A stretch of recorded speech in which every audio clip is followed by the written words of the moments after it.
கோபால கோபால கோகுல நந்தன கோபால நந்தகுமார நவனித சோர பிருந்தாவனச்சர கோபால கோபால கோபால கோகுல நந்தன கோபால. சலம் பொதியுடம்பின் தளருமிழ் பேழ்வாய் சந்திரன் வெங்கதிரஞ்ச மலர்ந்தெழும் தணவி மணிவண்ண உருவின் மால்புருடோத்தமல் வாழ்வு நலம் திகழ் சடையான் முடிக்கொன்றை மலரும் நாரடன் பாதத்துழாயும் கலம் திழி புனலால் புகர்படு கங்கை கண்டமென்னும் கடிநகரே. சலம் பொதியுடன் சந்திரன்ல எப்பொழுதுமே குளிர்ச்சி உண்டு. சலம்னா ஜலம், ஜலத்தினுடைய ஒரு குளிர்ச்சி சந்திரன்ல எப்பொழுதும் உண்டு. தழல்னா தீ, தீய உமிழ்வது போன்றதாகிய ஒரு வெப்பம் எப்பொழுதுமே சூரியனிடத்துல உண்டு.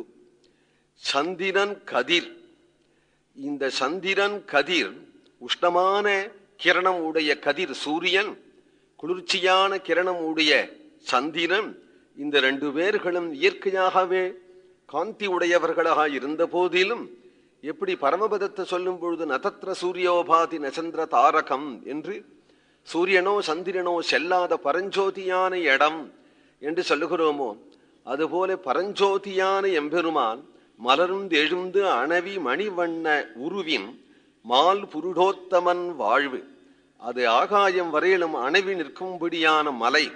அந்த மலையே நீலமணி போன்று இருக்கு. நீலமணியினால செய்யப்பட்ட ஒரு மலை அப்படின்னு சொன்னால் எம்பெருமானுடைய திருமேனி போல ஜொலிக்கிறது அந்த ஒரு மலை. அதன் மேலே மால் புருடோத்தமன் வாழ்வு, வாழ்வுனா அவனுடைய வாசஸ்தானம்.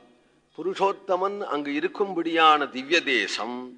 நலம் திகழ் சடையான் முடிக்கொன்றை மலரும், அங்கு ஓடி வரக்கூடிய கங்கையினுடைய பெருமை என்ன அப்படின்னு கேட்டால், யாவீலசீ துளசி விமிஸ்ர கிருஷ்ணாங்கிரேண்வதிகாம்புநேத்ரி என்று கங்கையை பத்தி ஸ்ரீ பாகவதம் சொல்றது. அது உலகளந்த பெருமாளுடைய திருவடியில ஆராதனம் பண்ணி வந்த கங்கையா இருப்பதனாலே அந்த பெருமாளுடைய சரணத்துல இருந்த துளசியும் அந்த கங்கையில அட்டிச்சென்று வரதாம். அதனால அந்த கங்கையில ஒரு இப்படி தண்ணீரை எடுத்து நாம் அதை சாப்பிடுவோன்னு எடுத்தா, கோவில்ல தீர்த்தம் வாங்கும் பொழுது துளசி கந்தம் வீசுறதே, அதுபோல கங்கையில எங்கேயுமே துளசி கந்தம் வீசுங்கிறார். ஏனால் எம்பெருமானுடைய சரணத்துல அற்பிதமான துளசியினுடைய சுகந்தத்தோடு வருவது போலே என்கிறார். அதுபோல அதுக்கு மற்றொரு சிறப்பு என்னன்னால், நலம் திகழ் சடையான் முடிக்கொன்றை மலரும் நாரணன் பாதத்துழாயும். ஏனால் இரண்டு மும்மூர்த்திகளுடைய சம்பந்தம் இருக்கு. இதுக்கு அடுத்த பாடல்ல சொல்ல போறார். மும்மூர்த்திகளுடைய சம்பந்தமும் இருக்கு. விஷ்ணுவனுடைய பாத தீர்த்தம், சிவனுடைய அபிஷேக தீர்த்தம். சிவபெருமான் கங்காதரன் அந்த அந்த ஹரிபாத தீர்த்தத்தை தன்னுடைய தலையில கங்கையாக தரிச்சான். தரிச்சதுனால அவருடைய தலையில உடையது எது? கொன்றைப்பூ. இந்த கொன்றைப்பூ உதிர்ந்து அந்த கங்கையோட மஞ்சளா கங்கை அதோ முதந்து வருதம். பெருமாளுடைய சரண துளசி பச்சை பச்சையா முதந்து வருதம். இந்த கங்கையை பார்த்தால் பச்சை துளசியையும் மஞ்சள் கொன்னையுமாக அழகாக அது முதந்து வரக்கூடிய ஒரு காட்சி உடையதான கங்கையினுடைய கரையில உள்ள கண்டம் என்ற கடிநகர்.